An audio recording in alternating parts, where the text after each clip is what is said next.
Red Dead Redemption 2, the game that makes you cry over a horse, question Dutch's plans and his choice of compatriots. This guy.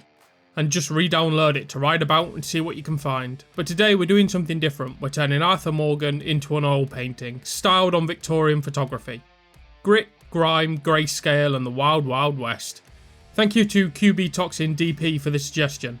So let's play and then paint.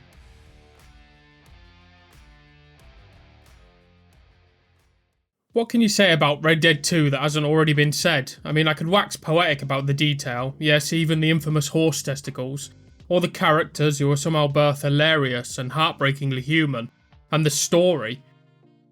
I'm not crying, I got something in my eye, that's all it is. Well, it's just one of those tales that sticks with you. But what keeps me re-downloading this beast every year, all 119 gig of it, and despite my old 3060 wheezing like it needs to go out back like old Yeller. Sorry old boy, don't make this harder than it has to be. It's the world, it's the freedom to just be an outlaw, robbing trains, tracking game, riding into ambushes like it's a national pastime or something. Seriously, how many times can I be ambushed in this game? Sometimes I just boot up to go for a ride and see who I can meet, like this guy who kinda wants you to rob his house. And before Dutch starts unravelling or the Pinkertons close in, there's this golden window where the game just lets you live in the Wild West. It has dynamic weather, NPCs with actual routines, bonding with your horse. It's just immersive as hell. And look guys, I'm as hyped for GTA 6 as anyone else, but I've always been more Red Dead than GTA. So before we swap pixels for paint, take some free advice from this here old cowpoke. I'm sorry, that was dreadful. If you haven't played Red Dead 2 in a while, re-download it or dig out the disc. Remember those, and go for a ride, and just let the atmosphere that Rockstar have created soak in. Now let's get to some painting. Dog, brush. I mean, it was right there. I want this painting to look like an old Victorian photograph, so I'm mixing my own black with raw umber, French ultramarine, and a little bit of cadmium red to keep it warm, and then white. I always start my grayscale paintings by mixing 3 tones, dark, mid and light. You can lighten and darken them as you go, but it gives you a good baseline to start with.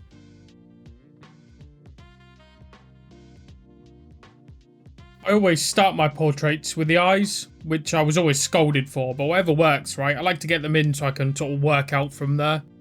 This tiny brush is one of my favourite brushes. It's a nail technician's brush for, you know, manicures and stuff. But it's perfect for fine detail like wrinkles and strands of hair. I'm setting about getting everything in, and then I'll tweak everything at the end to make it look a bit better. What I'm doing here is just alternating the brush strokes. Think of it like cross-hatching when you're using graphite. But you just essentially dab little bits of paint on and it gives that skin texture. Otherwise it ends up looking a bit too smooth.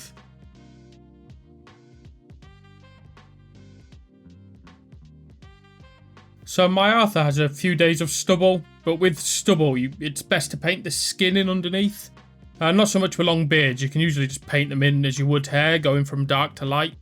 But with stubble, the flesh is visible below, so I use the same technique I use when I'm painting eyebrows. I put the skin in below, and then I work in the stubble or the hair over the top.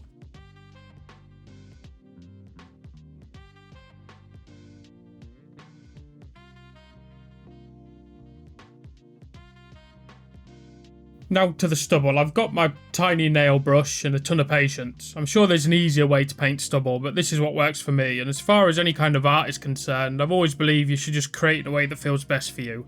This is my way, and it takes an absolute age.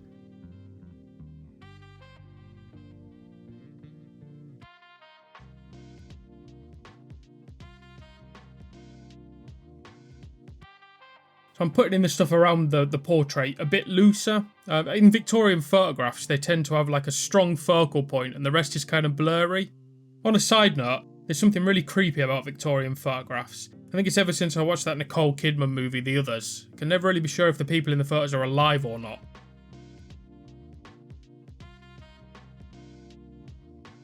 So now it's all in, I'm blurring the edges with a soft, larger brush to get as close to that Victorian effect as I can. Finally, I dipped my brush in some loose oil paint, which is just paint watered down with a bunch of medium, and then tapped the brush to add splatters of black and white. Adds this sort of speckled effect you sometimes see on really old photos.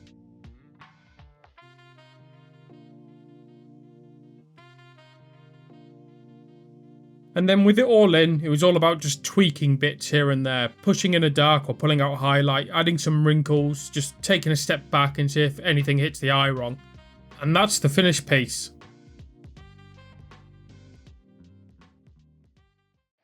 Thanks for watching, guys. If you enjoyed this mashup of pixels and paint, hit like and subscribe, and let me know what I should play then paint next in the comments below. Until next time, farewell.